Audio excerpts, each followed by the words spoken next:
Alright, Ask Reddit thread. What's a habit that everyone should pick up? Saving money is a brilliant habit to pick up. Let's just make this the holy trinity of money, as so many people are commenting about it's just saving money to be bad. Holy trinity: save, budget, invest.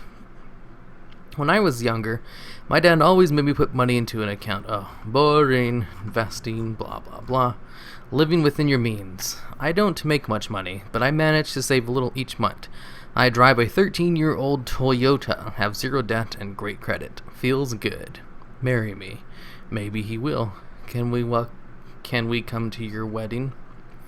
I read 13 years and I thought, damn. Then I realized it's 2015 and my Honda is 14 years old. Good hygiene. Brushing teeth is a big one. Don't forget to floss and masturbate. All at the same time? Yes. Instructions unclear. Flossed my pee hole.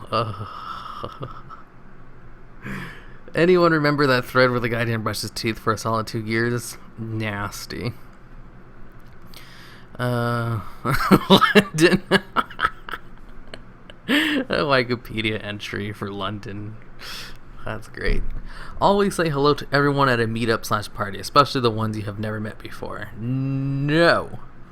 I recently started doing this, and at every social event I have gone to in the last couple of weeks has been a blast. I found all I need to do in social situations is warm up more or less, and talking to everyone instead of just the people I already know gets me in a really extroverted mood. Plus, then the next time you see those people, they've already comfortable with you, and it makes it easier to feel comfortable in the whole group. Reading this makes me feel so good. I'm in bed right now. What are you wearing? Khakis? You sound hideous. Sneezing into your elbow, not your hand, or into your shirt. Exercise. We fit. I don't own a Wii. Yeah, this dude's being all elitist like exercise. Hey, asshole. Not everyone is rolling in money and can just buy themselves a Wii. Right? You don't have to buy a Wii to exercise. You could also buy a Kinect. Yeah, I wanted to pretend to be a Jedi. News flash, I already do that without any of your fancy Kinects or money. And I'm fucking ripped because of it. Keep your area or house clean. You would not believe the great feeling you have when you walk into a room or your house and it is relatively clean. Dishes done, laundry area not a shitstorm, bed made, bathroom and toilet clean. These things go a long way for yourself and others who may come into your house. Take just 15 minutes before work or before school and the difference, your mood will be surprising. I promise you.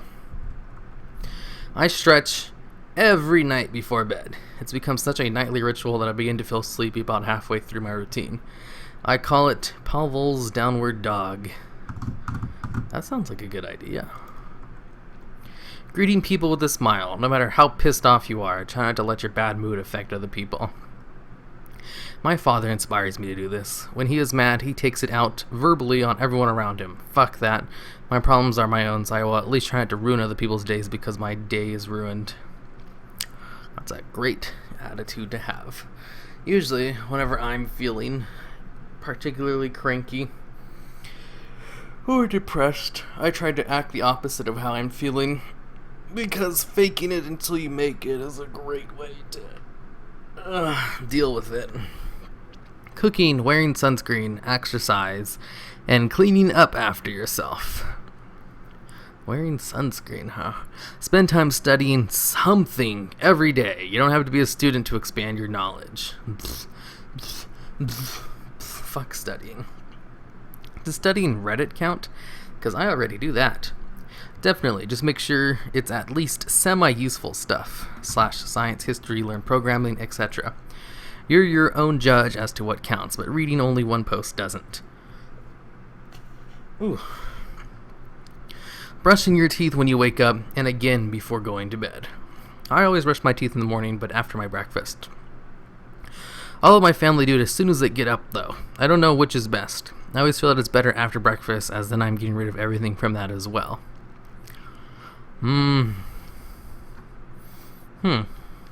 That's just a habit to brush it as soon as I wake up.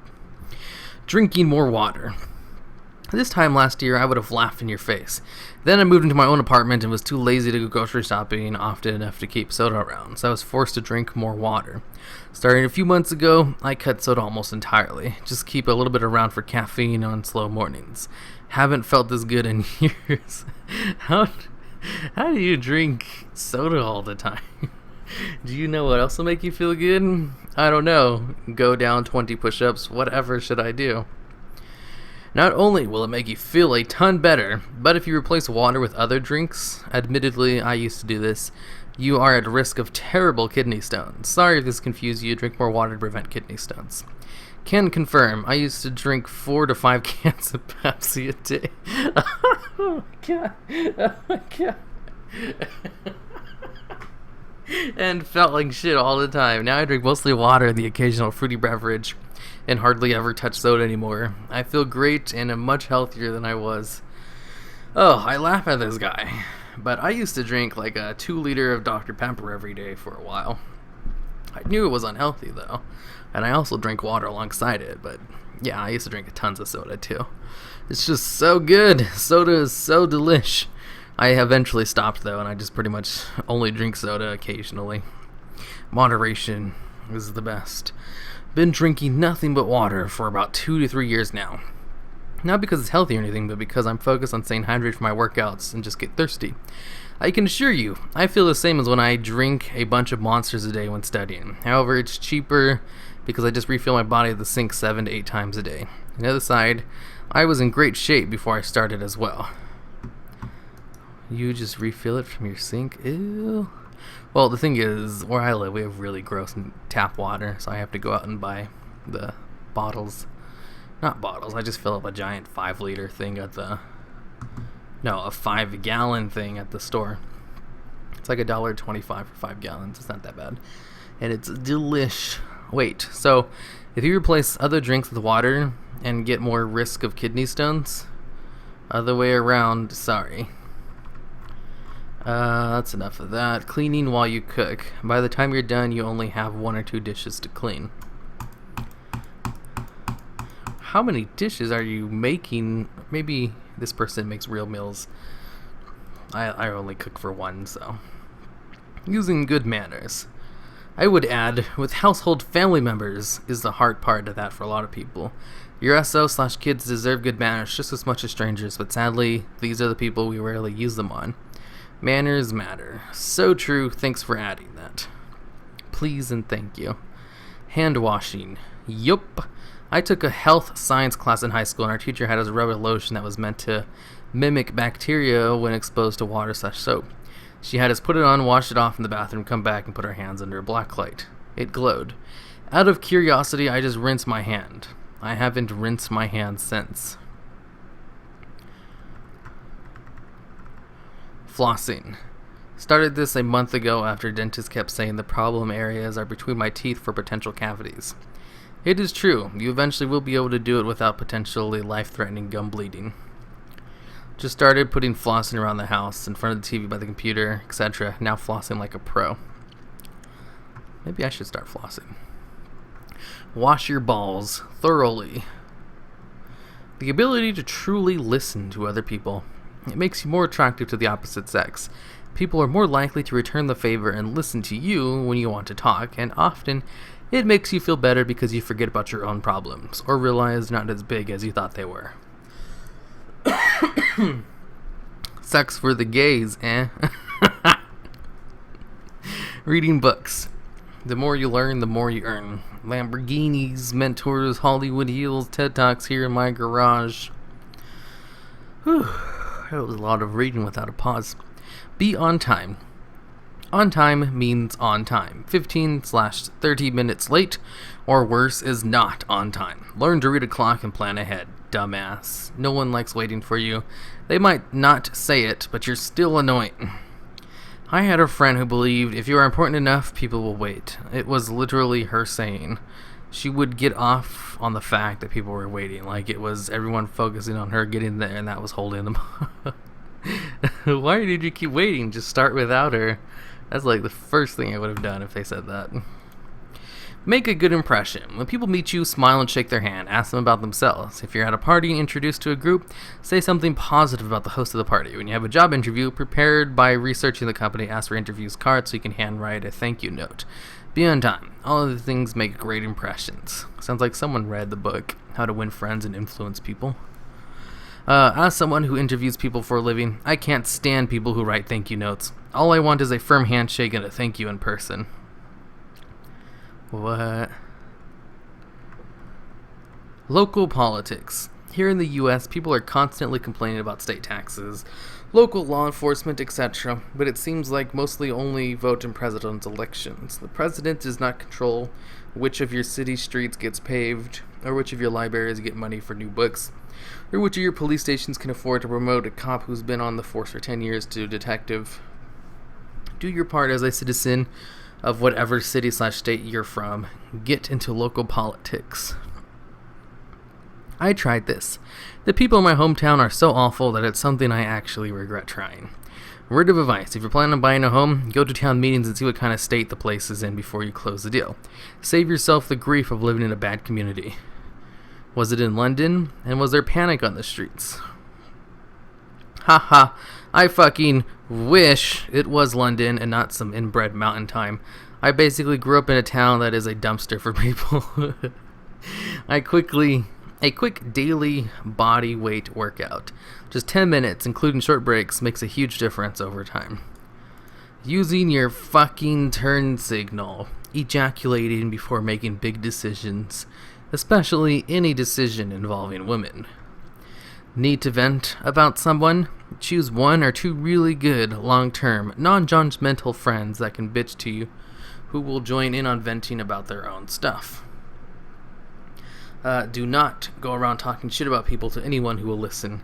First off, it's in bad taste. Secondly, you have no idea what the other person's relationship is with whoever you're talking about, or they may tell them and turn a minor annoyance into something bigger than it needs to be. Lastly, think of that one bitchy person at your office who always has something negative to say about everyone else. Regardless if you know them or not, you hate that person, don't you? Don't be that person. Keep your negativity contained doses. Get it out of your system and be done with it. Upvoting Askreddit threads they comment on. What's the point of commenting if nobody sees it? I see countless posts with 40 plus comments. The thread has no upvotes. I mean, there's obviously discussion going on, so why not contribute your own discussion by simply upvoting the thread? Spot on, sir. Kindness and charity. Smile at people. Only if you're attractive. Otherwise, it looks creepy and people will think you have mental problems. Source: ugly person. Actually, I consider an ugly person with a nice smile much more appealing than an attractive person with a pimple up my ass expression. And you're the person I haven't met when I use my smile in public. Not being an asshole. Learn to play a musical instrument. You will be amazed at how many facets of our existence tie into music. Learning an instrument helped me quantify a lot of life stuffs. Go to bed early enough that you stop using your snooze button. For the love of God, wash your hands after going toilet. Meditation. That's a pretty good one for people with stress. Cook your own meals. It is way healthier and cheaper. Eating pussy. How am I supposed to pick up a habit for something I have no access to? Learning a second language, especially if it is one you use practically. I learned Spanish and am pretty fluent. You wouldn't expect it from me. Living in the South, it has helped me get a job and a promotion. It also opened up new English words for me. I didn't even know that what timid meant until I learned Spanish, because the word timido means shy. The list goes on and on. It is super awesome in sales. I've tested it. A Hispanic guy would come in and just look around every Saturday. I'd say, hey, and he would reply in English, but he'd just leave. One day I broke the ice and spoke Spanish, and he spent over $600. He now brings his buddies and families, which can be a large group. That would suck to work in sales. Rubbing your nose before talking to anyone. There's probably a bigger There's probably a booger just peeking out. You probably have one sticking out right now. And with one simple click of the save button, hundreds of thousands of people began picking their nose. They use internet less, especially social sites as Reddit and others. Internet has become a toxic place where people habitually let out their frustrations and angers on other strangers. Not to mention, there are far too many depressing and cynical threads and posts. I was surprised how much my mood has been improved as I cut down on my aimless internet usage. I totally agree. I deactivated my Facebook for a month. Immediately made me feel really depressed, and after a month I could have felt better about myself. Moisturize your skin. So there's a period after every word. Kindness. Alright, that's it.